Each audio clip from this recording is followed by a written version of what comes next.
You've entered the NFL TrendZone, the Week 15 edition, and the panel is here tonight with Ben Allbright from KOA Colorado. Sir, how are you this Wednesday evening? I'm doing pretty well. How are you guys doing? Not bad, not bad. Before I forget, or in case we forget at the end because of time purposes, where can our viewers and listeners find you most easily? Well, I would say, and I apologize, I'm doing 15 things at once. I just got off the air. You can find me. You can find me on Twitter at Allbright NFL. I would unfollow me there. It's a dumpster fire. It's probably polluting your feed already. You can find me on KOA here in Denver or on the iHeartRadio app. Broncos Country Night on the Denver Broncos Game Day Radio broadcast. During the game with calls with Dave Logan and Rick Lewis. Those are the spots for now. And then coming soon, maybe find me on the Game Show Network. Really? That guys here. Yeah, that's all right. All right, out next week on that. All right, Cody, don't let us forget about that. That's your job at the end. We're going to have him promo that for us. All right, so Ben, you've been asked some iteration of this question 115 times in the last few weeks, I'm sure, but I want to try to take a little different angle of this. Because of the Russell Wilson trade, I want to know, is it your opinion that internally in the building, do they, the brass, feel like they were hoodwinked, or are they still in this thing's going to turn around, baby, in 2023? I don't think they feel like they're hoodwinked. I think that the best way to describe that is they brought Russell Wilson in and they tried to marry him up with the offensive philosophy from Nathaniel Hackett. And instead of getting, something that worked, they got two watered down half offenses instead of one whole functioning offense. And I do believe that they believe that Russell Wilson will have a bounce back year next year when he's healthy, he has a better rapport with this, they get a better offensive line help, and probably a different coach and play caller. So I think that they believe that Russell Wilson still has good football left in him. I believe Russell Wilson has good football left in him simply because I saw Russ in training camp, and what I saw in training camp wasn't this. I saw it every day. That's why, it was so perplexing to me and just how bad it got. I mean, because it wasn't bad in the Seattle game. It really wasn't. You go back and look, everything went bad. It got bad. So, I think that was so shocking to me was just how bad it got. And how different that looked from everything I saw every day in training camp. Amen. Jason, I know you had something along that lines. Hit us with your question for Ben in training camp or whatnot. 100%. And thanks again, Ben, for joining us. Too bad we couldn't connect it during training camp. But yes, my question relates to that exact thing. I was out there for 3 days. You were obviously there the entire time.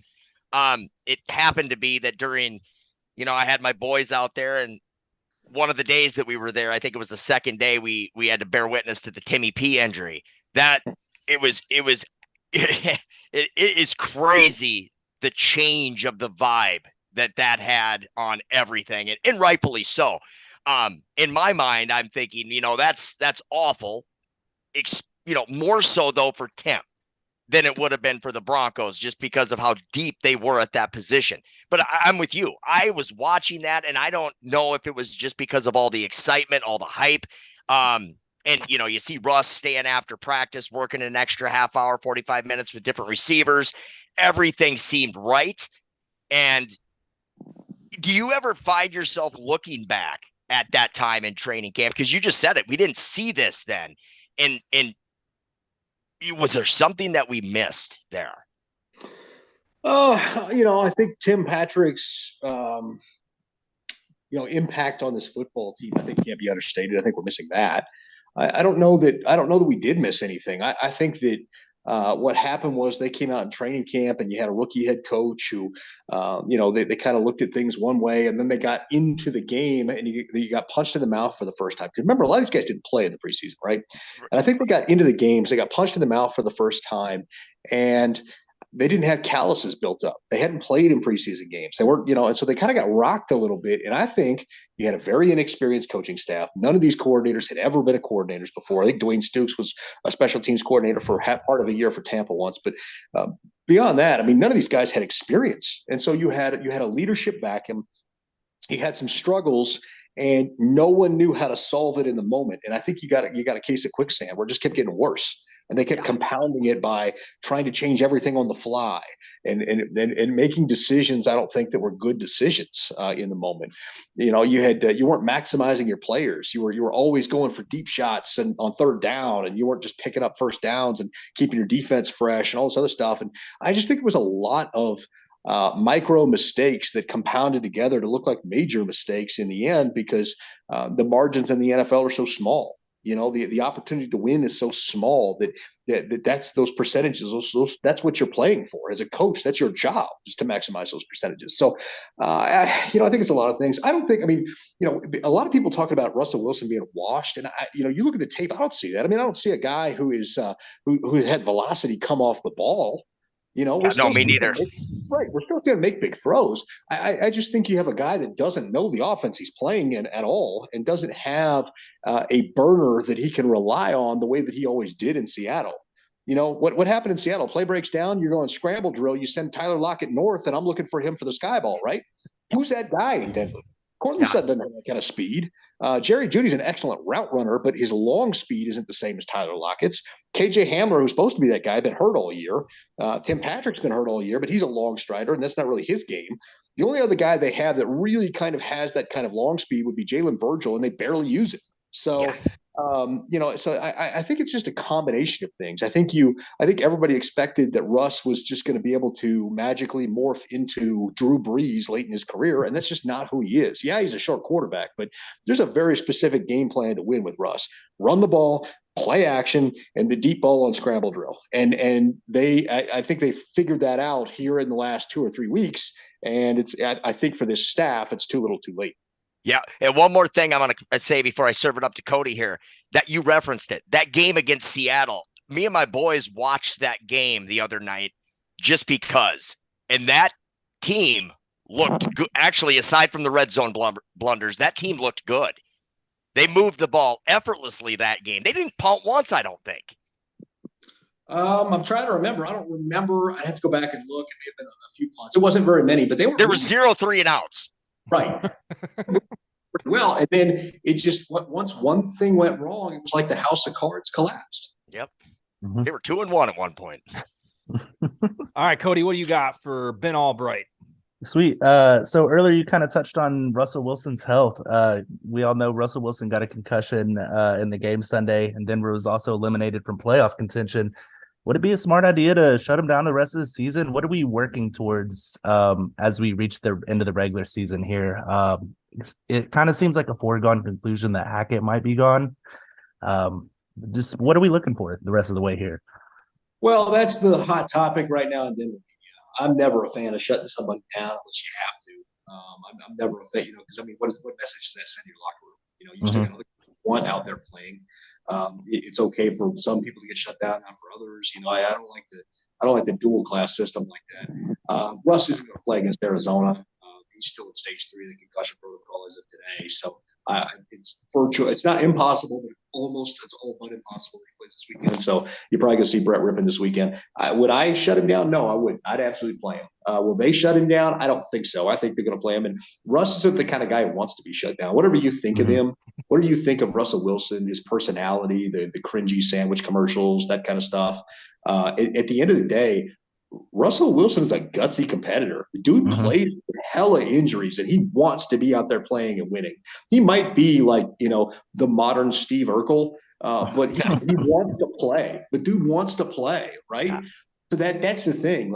We've seen him. He walked when he was in Seattle twice. He walked out of the concussion tent in the middle of an exam because he wanted to get back on the field. That's before they implemented the new protocols. He had a season where he played through a partially torn hammy and had bones broken in his ankle, and he was still playing through it. He said he's played with a torn lat before with the fingers. We saw that. I think everybody remembers the nano bubbles, BS. He has absolutely tried to gut his way through things that he probably shouldn't have. But I think because of his personality, people write him off as a guy that's not the person that he is. He definitely is a gutsy competitor. So it's going to be hard to keep him off the field the rest of the season, even if you wanted to pull him. Yeah, there's a lot of quarterbacks in the past who they face this type of scrutiny and, be the face of all these memes. They would have handled it a lot differently. Russell still goes out there, and from my point of view, he's the same guy he was last year and the year before that. So to your point, he is still Russell Wilson, and that gets lost in this season, which brings me once again to Nathaniel Hackett. I mean, this guy at this point, especially with everything you just said about Russell Wilson, he's what you want in a quarterback. Hackett has to go. Do you have any suggestions on who might be on your list of people to replace him with? Me personally, I got Frank Reich. Just seems like it would be a great fit with the style of offense, and uh, it just seems like he's kind of a players coach, but not so much like Nathaniel Hackett. I definitely think after Vic Fangio, that was the direction the Denver Broncos were wanting to go. So yeah, do you have any replacement people on your list?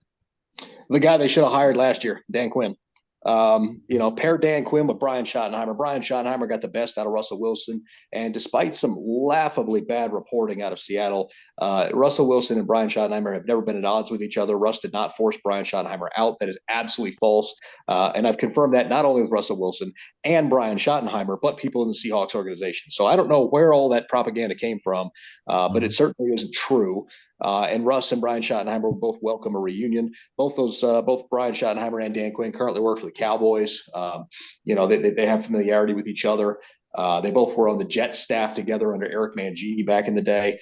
I think you could do that, and you do that. You could also keep Ejiro Evero as defensive coordinator. That was my question. Yeah, we keep Evero. Evero was Raheem Morris's right-hand man. Raheem Morris is Dan Quinn's right-hand man.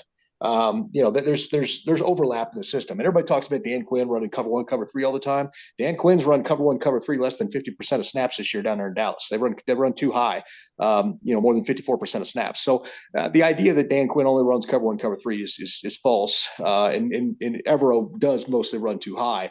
I think there's overlap with those defenses. I think all parties involved there would be okay with that setup. Because Everett's going to be a head coach sooner than later anyway. He's an emerging star in this league. He's going to have head coaching opportunities. He'll probably get interviews this cycle. Doubt he gets a job, but he'll probably get interviews this cycle just because it's so hard for one-year defensive coordinators to get head coaching jobs. It just is. Even with brilliant performances, it just is. If you're an offensive guy, the league's just tilted toward that. So I think Dan Quinn would probably be. I'm not opposed to Frank Reich. I love Frank Reich. He's a good dude. Known Frank for a few years. Frank is a master at his craft. He'll have opportunities this year either way. I think that Frank. The other thing that Frank could do is Frank could take an OC job. And might wind up on John Gannon's staff. Gannon's got a couple of things he's looking at. Probably the Texans gig where he was a finalist last time, and they would have hired him if it wasn't for the Flores lawsuit. Instead, they put Lovey in that job. So he'll be in play for the Texans. He'll also be in play in Seattle if they do retire Pete, which is very much on the table. Retiring Pete Carroll is very, very much on the table. For Seattle. So John Gannon, I think, will probably have one of those two jobs, and Frank Reich could be the offensive coordinator on that staff. Man, that was a lot of great info. I got one more for you. So we talked about the overlapping or the similarities between the offense being a good thing. So do you think that Russell Wilson is a fit for this style of offense? I know earlier in the show you also talked about maybe having quasi 2 offenses installed over training camp. So do you think that Russell Wilson is a good fit in this offense, or maybe it was just the installment of the offense was kind of lacking, and that's the problem there? I think they tried to hybridize the two offenses. I think Russell Wilson is good at one specific thing, one particular type of offense. And I think Russell Wilson thought Russell Wilson was better at other types of things. And in the end, we found out that's just not the case. And that's not to say that Russell Wilson isn't a great quarterback. He is and has been. That said, Russell Wilson can't do everything. It'd be like putting Pat Mahomes in the wishbone. Why would you do it? You got to put your aces in your places. Right. That's what I'm saying. So there's some things that Lamar Jackson works very well in Greg Roman's offense. Is Lamar Jackson the same quarterback if he's running Norv Turner's offense? Probably not. Definitely not. So that's that's one of those things. Like a lot of it is fit. Jalen Hurts looked like absolute trash. And then all of a sudden they switch from Sirianni to Shane Steichen, revamp the offense and put things up. And all of a sudden Jalen Hurts is an MVP candidate.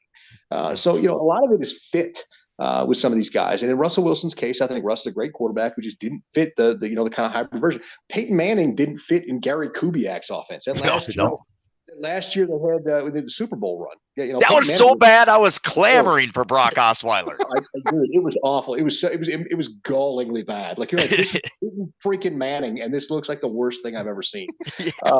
And so it's like, you know, it's just fit has so much to do with you know, with things. And so in the end, I think you just need to find somebody that does what Russ does. And if Hackett can make a case for retooling himself and doing it next year, okay.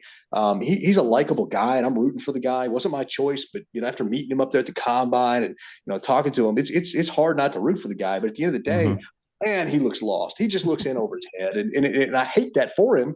But at the same time, I mean, you know, you should have known better. You hired a staff with a bunch of neophytes. You booked your offense. The guy with the most experience on the offensive side of the ball, the Denver Broncos staff, is Clint Kubiak.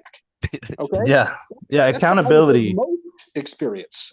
All right. So that's a problem. On the defensive side of the ball, at least they had Dom Capers that Joe Everett could kind of bounce off of. He never hired that guy. And that's arrogance, right?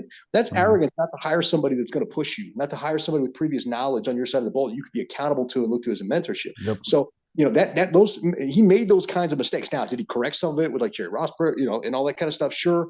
But, you know, for me, a lot of that's too little too late. And I still see him making mistakes, you know, even in-game situation without the play calling. He accepted some penalties, not this week. It was like last week or week before, except the penalties that took sacks off the board and gave people extra downs. I'm like, what are you doing right now? Like, what are we doing here? Yeah. Ben, you talked about Jalen Hurts in the MVP race, and I want to ask you a weird question about the MVP race. So between Tyreek Hill and Justin Jefferson, one of them is presumably going to win the sprint for the receiving yards race after week 18. If one of those men eclipses 2,000 yards and wins the receiving yards sprint, will they realistically have a shot at the MVP award? No. All right. Yeah, On to you. Look, McBride, the running back down there in college, the running back down there at what is it, UAB.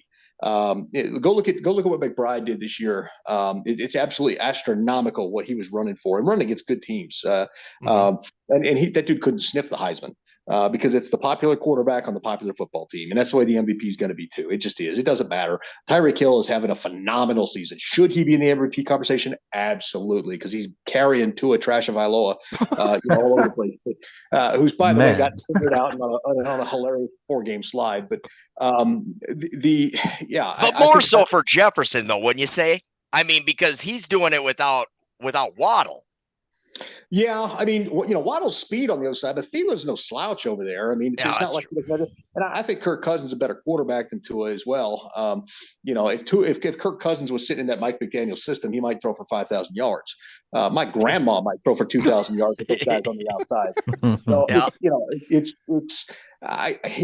do I think Tyreek and Jefferson belong in the conversation? Absolutely. Are they in the conversation? No, they aren't. And is that the same for any defensive player for the foreseeable future as well? Oh, unless you're breaking a record that year, unless you're breaking an interception or sack record, absolutely. And even then, you know, is Aaron Donald the most valuable player in the NFL that's not a quarterback? Probably. But at the same time, is he ever going to be recognized as such? No, just because it's a quarterback's league. Okay. I was thinking maybe there could be some winds of change if voters had an excuse that 2,000 yards is this threshold they could use as a backup. But I also realize that's probably a pipe dream just for some change, some progressivism. So I do want to kind of piggyback on that, though, because, Ben, I know that you think that Kirk Cousins is a decent quarterback, but nationally, there's a lot of people that don't.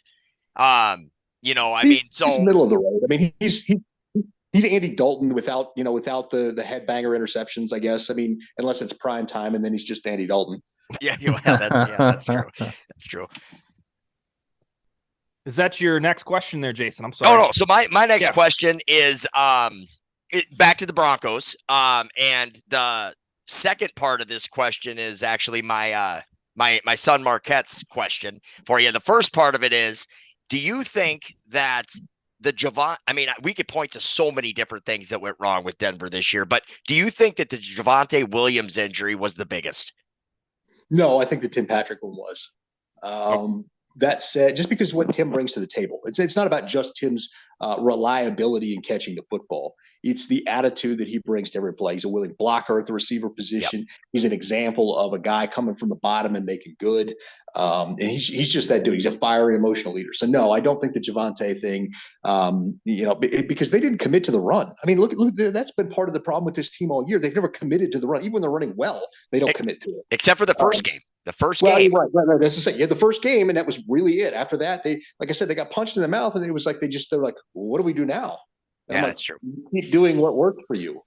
You make them stop that. You're allowed to call the same play more than once if it's working. It feels like they're like, we're going to be the smartest guy in the room, and we're doing this thing that works. What was it the other day? It was a couple of games ago. They were feeding Dulcich early, and they could not. They had no answer for it. The other team had no answer for it while they're feeding Dulcich. And then they just decided through the second, third, and part of the fourth quarter just to not go back to Greg Dulcich again. I'm like, dude, you can call the same play 20 times in a row. If they can't stop it, keep calling it. Yes. Keep dialing it up. And that's something that this staff doesn't seem to, like, they just don't seem to get. Like, if it's working, keep calling it. Yeah, agree 100%. And the second part then of this is, Marquette's favorite player is Javonte Williams, even though it's been very short-lived. He wants to know, do you think that when we do get him back on the field, that he will be anywhere near the player that we saw before he left? That's the question. That's the $1 million question right there. But I don't know. We'll find out. The medical advances that we have these days have made guys be able to come back. Adrian Peterson has come back and had a lengthy career. I mean, I know that's kind of a medical marvel guy, but at the same time, coming back from those things, we've had guys come back and be just as effective as they were. The thing is, it's not just a physical question; it's also a mental question. Yeah. It's do you have trust in that repair? Do you have trust, and do you have the same mentality of being, because Javonte ran angry. To rip off Kyle Brandt's segment or whatever. I mean, he did. He ran angry. He sought out contact. It was kind of like the way Marion Barber, used to do things. Marion Barber used to seek out contact. A violent runner. Do you have that same confidence in yourself? Do you have that same? Ability? So it's not just a physical question; it's a mental question, and we'll have to find both those things out once he gets back on the field. I don't think he'll know until he gets back on the field. Ben, we got two more for you. The one I want to ask you about, we're 1 month away from the postseason. Nominate a one and done team that nobody is talking about. Oh, like a one and done in the playoff team? Yeah, there might be a little hype for them, but they're gonna get ousted early. Oh man, take your pick. The Vikings, the Giants, the Dolphins. All three of those teams are frauds. If they make the playoffs, they'll be one and done. Even if the Vikings are at home. Even if the Vikings are at home. So that would mean the Commanders, the Seahawks, or the Giants would get the best of them. The Lions. Because I'm calling the Giants a fraud too. So two frauds in the first round. Yeah, one of those two. Yes. Okay. In order to be consistent, there, one of those two would get the better of them. Yeah. Have you been this low on the Dolphins, even when they were flying high? A little while ago? I love Mike McDaniel, and I think Mike McDaniel is one of the most brilliant coaches in the NFL. And I think he had Tua playing light years over his level. I don't think Tua will be the quarterback in Miami in 2 years. My goodness. Okay, that is a bold take. All right, Cody. I've said multiple times Lamar Jackson's going to go down there, but I mean, we'll see it happen. Yeah, I don't know if he's going to go there. I think Lamar is going to wind up elsewhere, but we'll see. Mm-hmm. Is that based on intel, or is that your gut, Ben? A little bit of both. I would say that I had him going south, just not that far south. Maybe stopping off in Georgia. Oh, nice. Yeah, right. That would be a classic fit. He would look really good in Georgia. All right, Cody, give us one more question for Ben, and then we want to ask him about this game show thing, and we'll be done. Sweet. Yeah, so I was doing research for the show about the Broncos, just kind of catching up, and I saw some whispers about maybe a relocation possibly in the future. That always sounds pretty crazy to me, just like a couple years ago when the Vikings were talking about it. If anything, it seems more like a business negotiation tactic. But this new ownership seems like it has a lot of skin in the game. Do you think that's a possibility at all, or they're just kind of bluffing here? I don't even know about bluffing. It's in their contract with part of the ownership thing that they can't move the team, so they're not moving. Sweet. So I don't know where that story came from, but I'll tell you it's absolutely false. The only movement that the team could have would be potentially moving stadiums from Empower Field, which is a pretty old stadium that they have there downtown, and building a new stadium at a new location. I can tell you the Walt Petter Group owns land out towards DIA, out towards the airport, that they could build a new stadium on. So the only movement you would see would be there. They are not relocating out of Denver. In fact, I don't think they can. Oh, nice to get some clarity on that. Then we know for sure it's not happening. Would that be a retractable roof stadium? I wonder. Or a dome, something like that. It would be, the idea would be to put something up that they could get Super Bowls and the combine and all that all the stuff that comes with the trappings of a new stadium. Yeah. All right, Ben. In the beginning, in the preview, the teaser, you told us about the game show little hint. What do we got there? Oh yeah, I was reached out to by the head of Lionsgate Films, and or the former head of Lionsgate Films, Tom Ortenberger. He runs his own production company now, and they're putting together this game show. It's kind of a sports trivia game show, Oh, really? kind of a poker thing. Yeah. So I've got a lunch with him a couple days after Christmas. We're going out there. We've already had a couple change phone calls and stuff like that, and I think they want me to host it. They want somebody that's kind of snarky and funny and all that kind of stuff. And I was like, well, I got your snark. Hopefully I got the funny, but definitely got the snark, and we'll see how it goes. So yeah, that could maybe turn into something. We'll see. My life has been wildly blessed that I'm able to do the things that I'm able to do, and that would be something fun that I could cross off of kind of a bucket list thing. So awesome. Nice. Would that be like an internet thing, or would that be on television, or what would it be? The television. I mean, they're pitching it to, like I said, Game Show Network. Okay, sweet. Not that it's going to be the most it's not the next Who Wants to Be a Millionaire. We just did everything. But, it might be fun. There's that snark. Like that. Yeah, I'm just saying. This is for me. It's just one of those things. Like I get to do something fun, so that might be cool, and all that kind of stuff. And my life and the point I'm at in life now is all about experiences and all that. So. That'd be a real fun experience, I think. And even if it doesn't pan out, hey, at least it was a fun thing to try. Yeah, you gave it a whirl. All right. Well, Jason, thank you for hooking this up with Ben. Ben, I hope you'll remember our faces, our names, and maybe come back around the draft or something like that. Absolutely. Probably we didn't get to connect before, and That's me, okay. my schedule's a pain in the backside. So sometimes I don't mean to be a diva. Just like sometimes. well, that's fine. I'll let you buy me and my boys lunch when we're out at camp this summer. Absolutely. Hey. Matter of fact, this is a couple of years ago. I got in trouble because I paid for a hibachi girl to come out and make hibachi, and I guess the open flame there on the practice field was like a bad idea. So I got in trouble. Jeez. So we'll figure something out, but I'll take care of lunch. You have to tell that mini story on the game show. That'll be a hit. So remember, this space for the game show is Future Soul Survivor. I love game shows. I'm going to crush it. All right, gentlemen. We appreciate the time, Ben. We'll talk to you next time, okay? Thanks, Ben. Later, Ben. Nice meeting you.